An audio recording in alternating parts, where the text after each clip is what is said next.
so much more to see. Have you seen the sun set behind the towers? Their reflection sparkling in the river Main?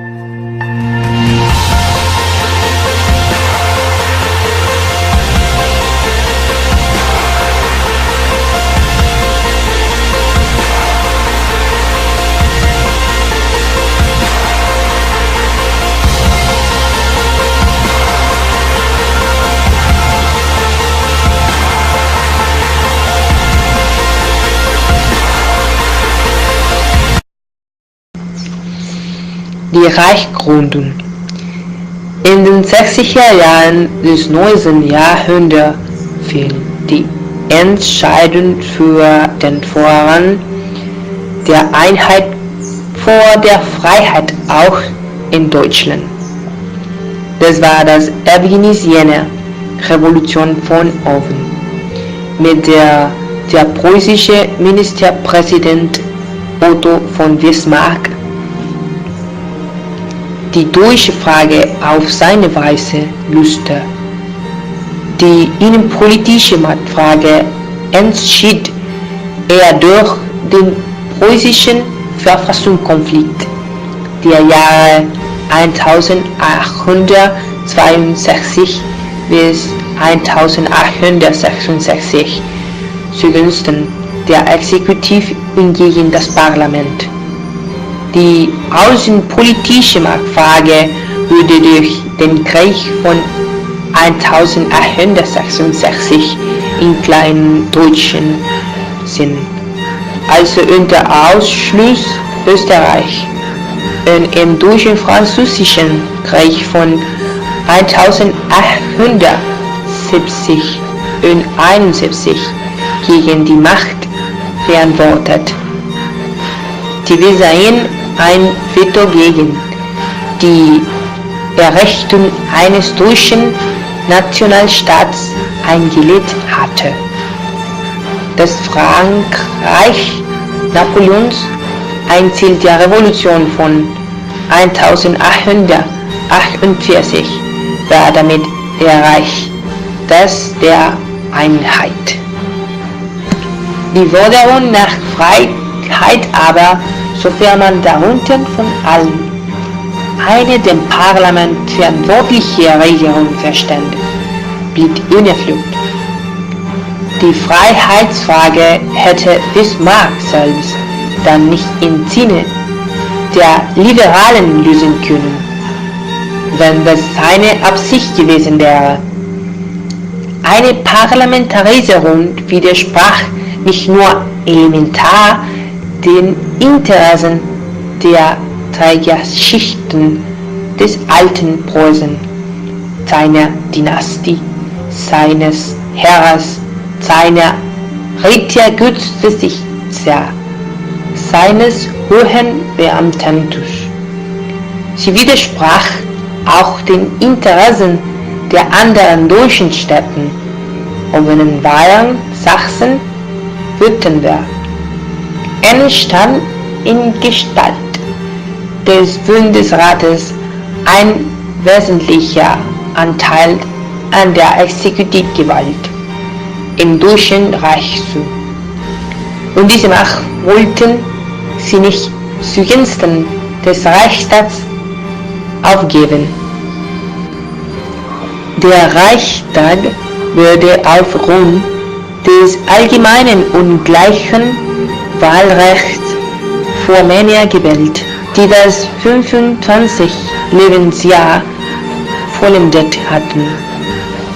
Das entsprach den Richtlinien der niemals in Kraft getretenen Reichsverfassung von 1849 und gab den Deutschen mehr demokratische Rechte, als sie damals die Bürger liberaler Mustermonarchien wie Großbritannien oder Belgien genossen.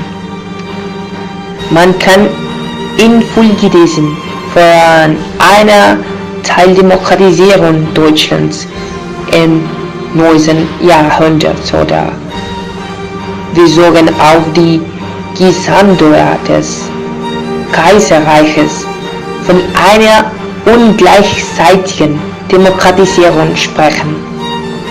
Das Wahlrecht würde vergleichsweise früh das Regierungssystem in engerem Sinn spät demokratisiert. Der Erste Weltkrieg erst im Oktober 1918, als es an der militärischen Niederlage Deutschlands im Ersten Weltkrieg keinen Zweifel mehr gab.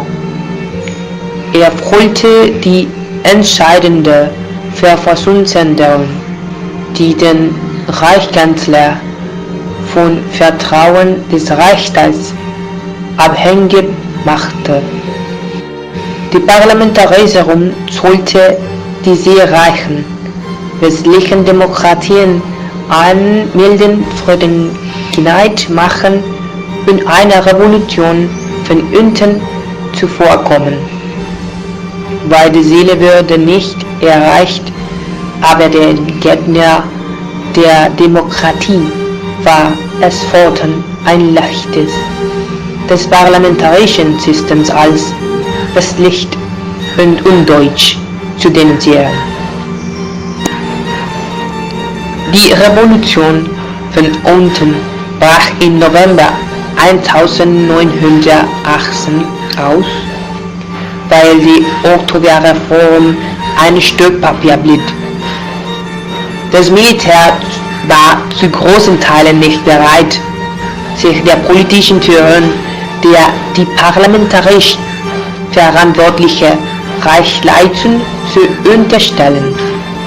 Zu den großen oder klassischen Revolutionen der Weltgeschichte kann man die deutsche von 1918 und 19 aber nicht rechnen. Vor einem radikalen politischen und gesellschaftlichen Umbruch nach Art der französischen Revolution von 1789 oder der russischen Oktoberrevolution von 1917 war Deutschland um 1980 bereits zu modern. In einem Land, das auf der nationalen Ebene seit rund einem halben Jahrhundert das allgemeine gleiche Wahlrecht für Männer kannte, konnte es nicht um die Einrichtung einer revolutionären Erziehungsdiktatur, sondern nur um mehr Demokratie gehen. Das ist konkret Einführung des Frauenwahlrechts, Demokratisierung des Wahlrechts in den Einzelstaaten, Kreisen und Gemeinden, volle Durchsetzung des Prinzips parlamentarisch verantwortlicher Regierungen. Deutschland ist eine parlamentarische Demokratie. Verfassungsorgane sind der Bundestag, der Bundesrat, der Bundespräsident, die Bundesregierung und das Bundesverfassungsgericht. Deutschland ist eine parlamentarische und föderale Demokratie, das in der obersten linken Wahrnehmung präsenteste Verfassungsorgan.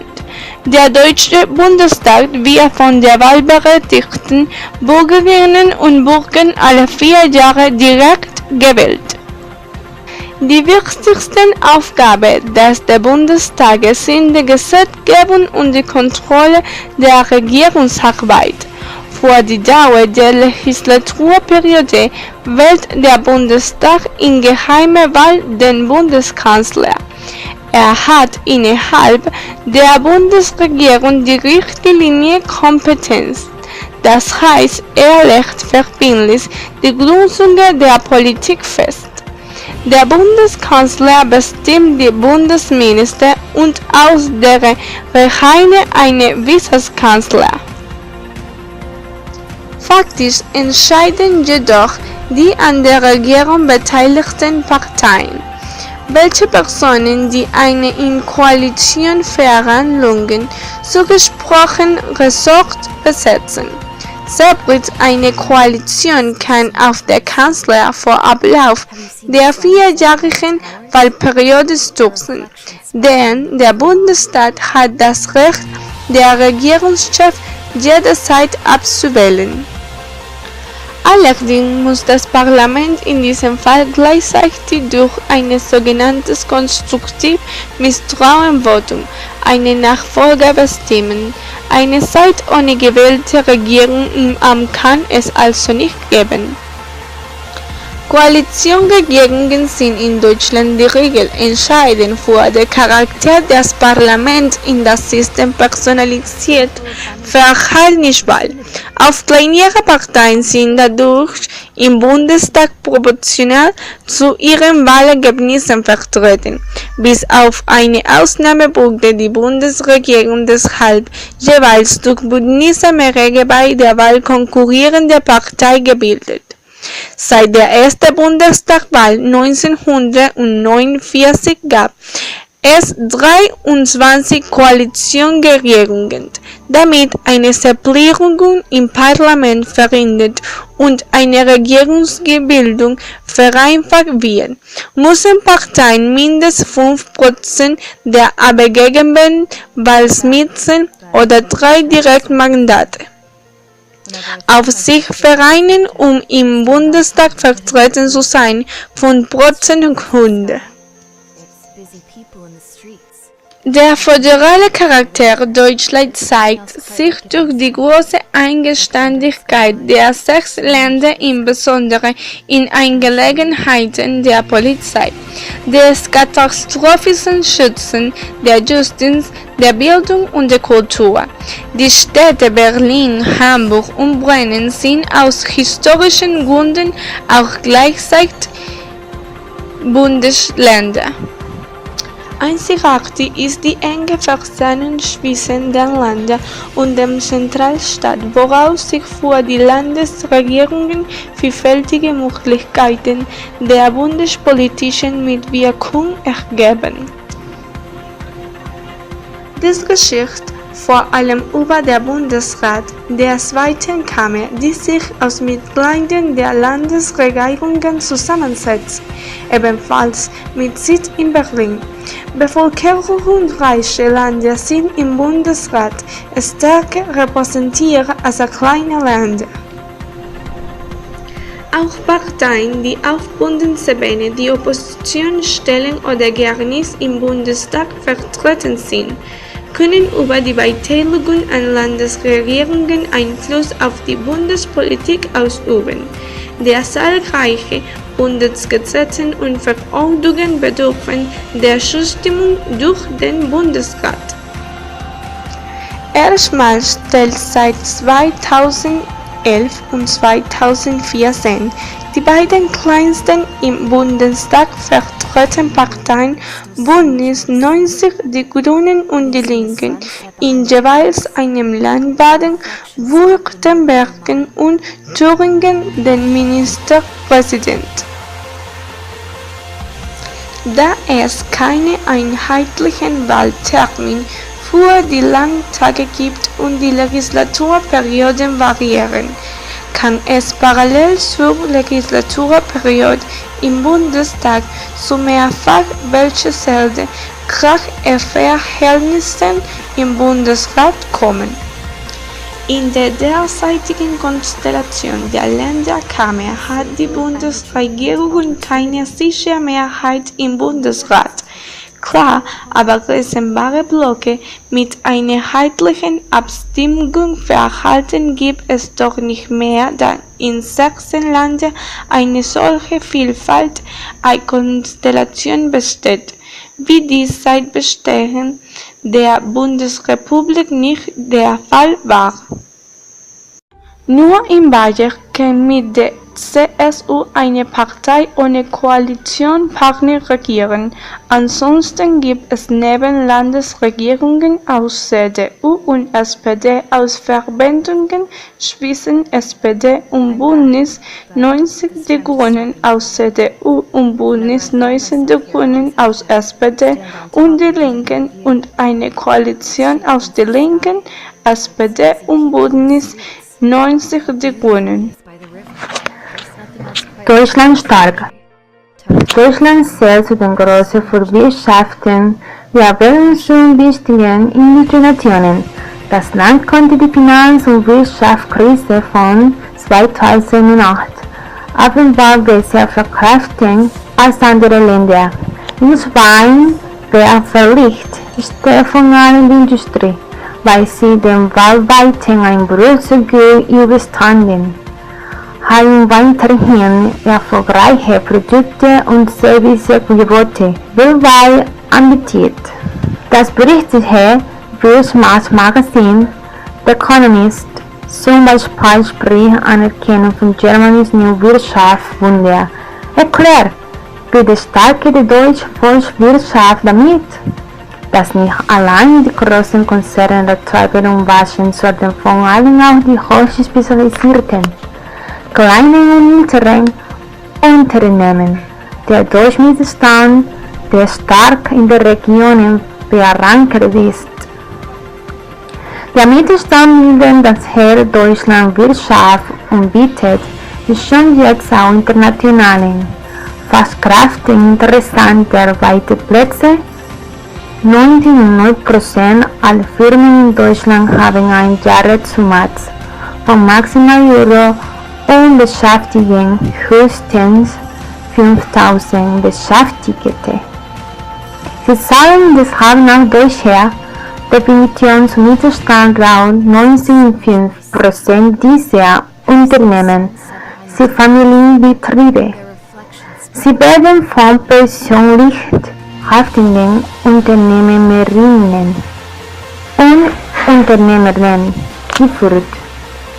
Das deutsche Erfolgsmodell. Das US-Magazin Time fasste kürzlich der Erfolg der deutschen Wirtschaft zusammen.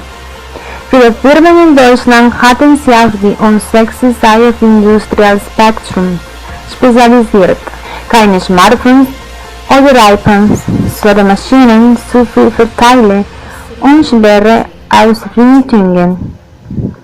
Manche deutsche Unternehmen, zum Beispiel Autobauer und der weltweit größte Softwarelieferant, wird Wert darauf legen, dass die eigenen Produkte ganz sicher auf die 6 Seite gehören.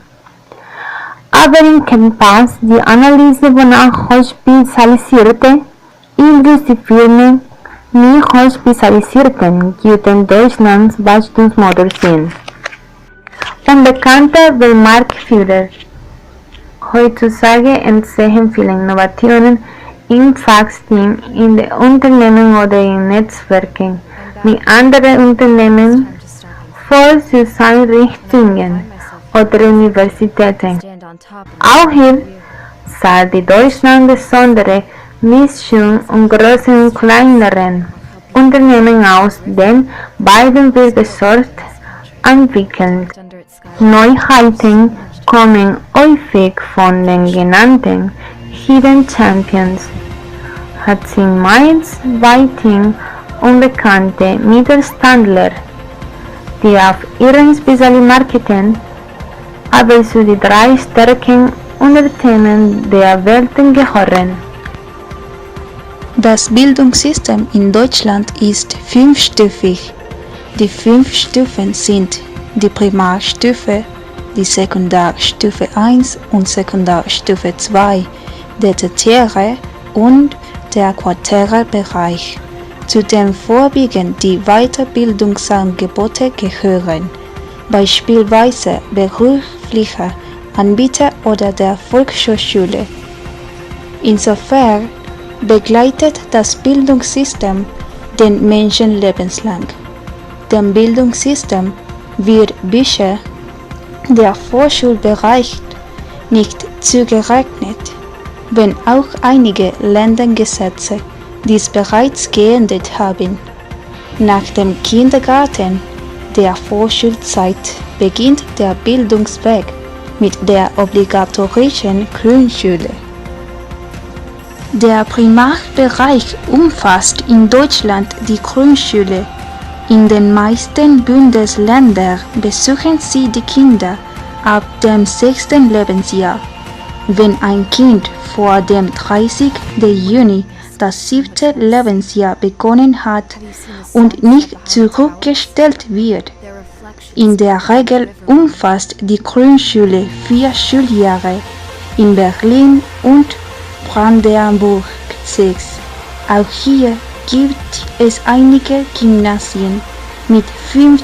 Klassen und Schulversuche mit sogenannten Schnellläuferklassen. In der Grundschule sollen die Schüler zunächst noch ohne Notendruck ihre Leistungsfähigkeit entwickeln. Aus diesem Grund werden in den ersten beiden Schuljahren teilweise auch länger keine Noten, sondern Verbalbeurteilungen vergeben. Die Versetzung in die nächste Jahrgangsstufe stellt den Regelfall dar. Da Lerndefizite durch Fördermaßnahmen und nicht durch Wiederholung des ganzen Schuljahres kompensiert werden sollen. Daneben ist die Grundschule die erste pflichtmäßige Sozialisationsinstanz außerhalb der Familie. Der Unterricht konzentriert sich auf Deutsch und Mathematik und wird durch weitere Lernbereiche ergänzt wie Sachkunde, Musik und Religionsunterricht. Das Klassenlehrerprinzip steht im Vordergrund, sodass jeder Lehrer im Prinzip alles unterrichten kann. Die Sekundarstufe 1 umfasst die Orientierungsstufe und die sogenannte Mittelstufe der Oberschule oder weiterführenden Schule. Im Detail Hauptschule, Realschule und Sekundarbereich 1 des Gymnasiums und der Gesamtschule. Die Sekundarstufe 1 endet dabei mit dem Hauptschulabschluss oder der mittleren Reife. Letztere berechtigt, versehen mit entsprechendem Qualifikationsvermerk, zum Eintritt in die gymnasiale Oberstufe. Die Sekundarstufe 2 umfasst die sogenannte Oberstufe. Das Berufsbildungssystem, bestehend aus dem dualen System von Berufsausbildung und Berufsschule, Berufsvorbereitungsjahr, Berufsfachschule, Fachhochschule und des beruflichen Gymnasiums sowie die gymnasiale Oberstufe zählen zum Sekundarbereich 2. Viele Abiturienten streben eine Berufsausbildung an und durchlaufen diese Sekundarbereich 2 im Grunde zweifach. Der tertiäre Bereich des deutschen Bildungssystems besteht hauptsächlich aus rund 400 Hochschulen, die sich mehrheitlich in staatlicher Trägerschaft befinden, ansonsten in kirchlicher oder privater Trägerschaft. 2007 waren von 391 Hochschulen 124 Universitäten theologische und pädagogische Hochschulen, an denen etwa 69% aller Studierenden in Deutschland ausgebildet werden.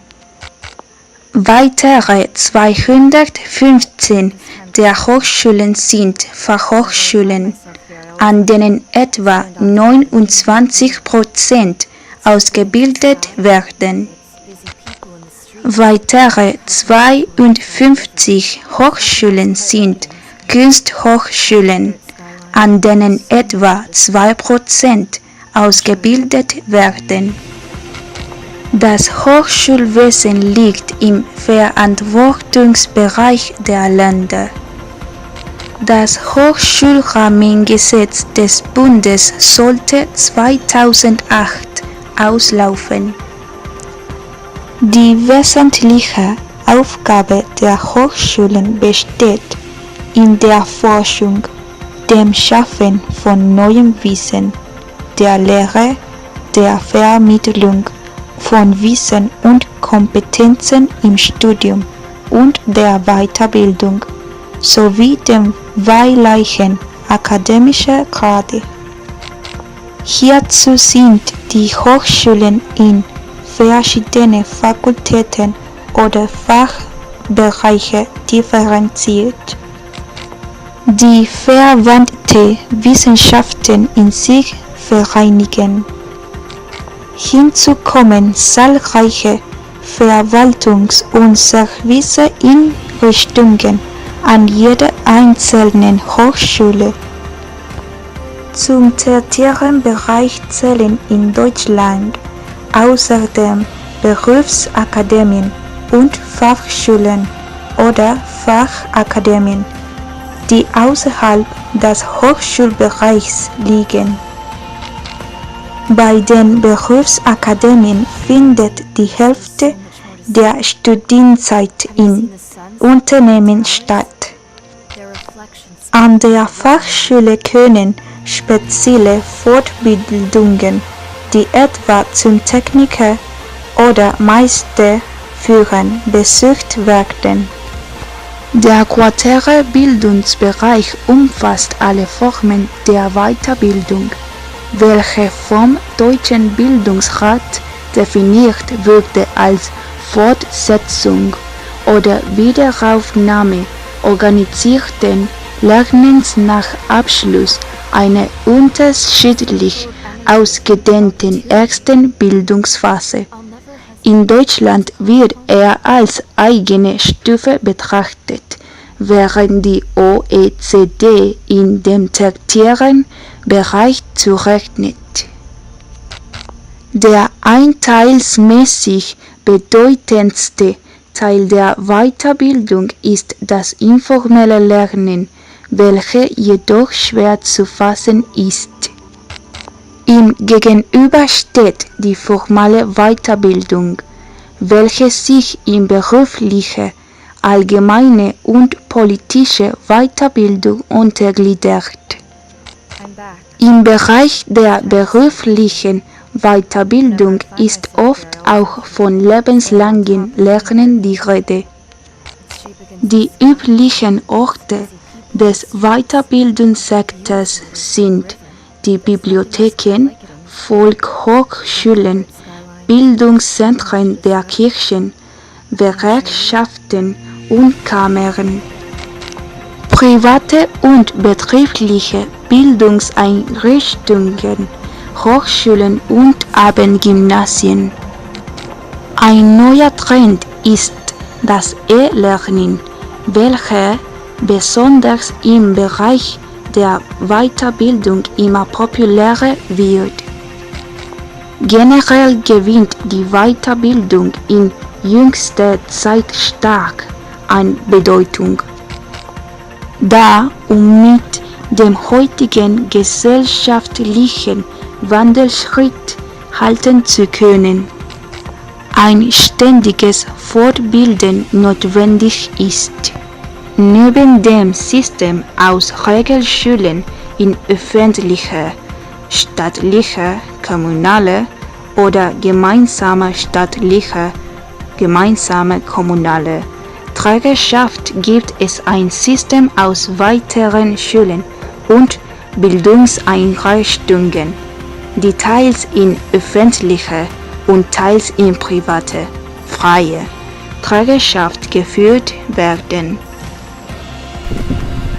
Starke Forschungsleitung 1995.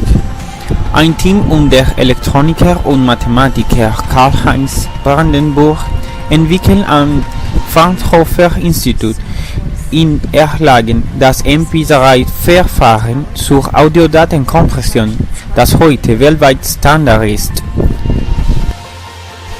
2005. Die Exzellenzinitiative wird unter den Universitäten ausgelobt. Der Pakt für Forschung und Innovation fördert die außeruniversitären Forschungsorganisationen. 2007 schließen Bund und Länder zudem der erste Hochschulpakt. 2008. 9 Jahre nach der Entdeckung des Riesenmagnetowiderstandseffekts, der den Durchbruch zu Gigabit-Festplatten ermöglichte, erhalten der Deutsche Peter Runebuch und der Franzose Albert Fer den Physik-Nobelpreis. 2012. Das Europäische Patentamt zeichnet den Heidelberg-Physiker Joseph Biel, Erfinder des Augenlasers, für sein Lebenswerk aus. Biel hat mit fast 100 Patenten den Weg für die heutigen Augenlaseroperationen geebnet. 2014. Stefan Hell, Direktor am Max-Planck-Institut für Biophysikalische Chemie, erhält zusammen mit 2 US-Forschern den Chemie-Nobelpreis für die Entwicklung der hochauflösenden Fluoreszenz-Mikroskopie. 2015. Die Umstellung auf die gestuften Bachelor- und Masterstudiengänge ist mit knapp 90% weitestgehend abgeschlossen. Eine Ausnahme bilden die staatlich geregelten Studiengänge Medizin und Rechtswissenschaften. Deutschland investiert bewusst in Forschung und Wissenschaft und stellt eine exzellente Forschungsinfrastruktur. Die großen Forschungseinrichtungen haben weltweit Renommee. Wissenschaft und Forschung genießen in Deutschland hohen Stellenwert. Sowohl die Wirtschaft als auch Politik steigerten in den vergangenen Jahren kontinuierlich die Budget für Wissensarbeit.